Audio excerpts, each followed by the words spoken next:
6건 지금 1조 원이 넘는 것이 또 있는데 그런 거에 대해서 철저하게 대비를 해달라는 말씀을 드리기 위해서입니다. 위원님, 그런데 말씀하신 데 전제가 되려면 외환은행이 유죄가 되면은 이 사건에 유리한 부분이 있거나 그래야 되는 것 아닙니까? 그런데 이건의 중요한 것은 론스타 관계자와 론스타 펀드가 유죄가 되느냐가 관건인데요. 그게 다 유죄가 났지 않습니까? 그런데 그 부분에 기소를 잘못했으니까 돈을 이 론스타의 같은 중재 판정에 졌다?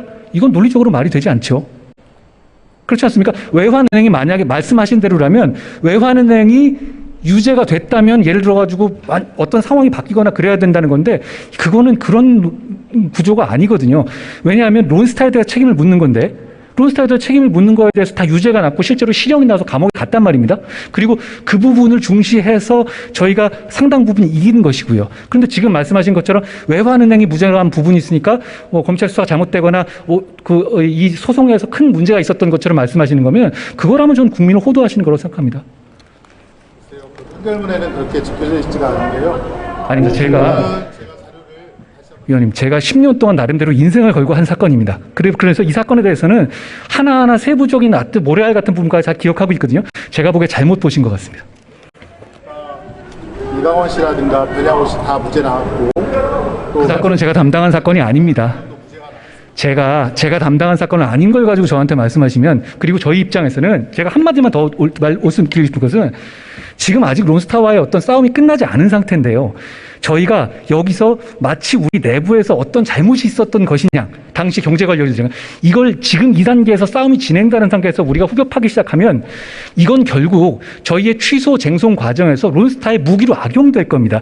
저희가 지금 갖고 있는 이 결정문에도 보면요, 결정문에서 굉장히 주된 논거로 한 이유가 당시의 국회 속기록입니다. 당시 국회 속기록에서 외환은행을 매각할 엑시트할 때 금액을 낮춰야 한다고 강하게 주장한 부분, 그리고 낮춘 부분을 잘했다고 칭찬했다는 부분들이 결국 론스타에서 중재 판정에서 명시되면서 이것이 저희가 상당 부분 지는데 큰 역할을 했거든요. 저희는 아직 여러 가지 잘잘못이 이 과정 10년간의 과정이 있을 수 있는데요.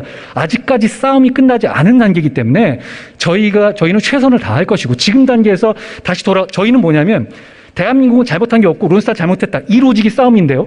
지금 이 상황에서 대한민국이 잘못한 걸 10년을 거슬러 올라 15년을 거슬러 올라서 하나하나 뒤집어 파자, 이거는 결국은 이 내용이 위원님과 저와 나누는 이 내용과 속기록들이 결국은 론스타에 의해서 중재재판과 취소소송에서 그대로 적용될 겁니다. 저는 그 부분이 국익에 반하는 결과를 갖고 올 것이라는 점을 걱정하는 겁니다.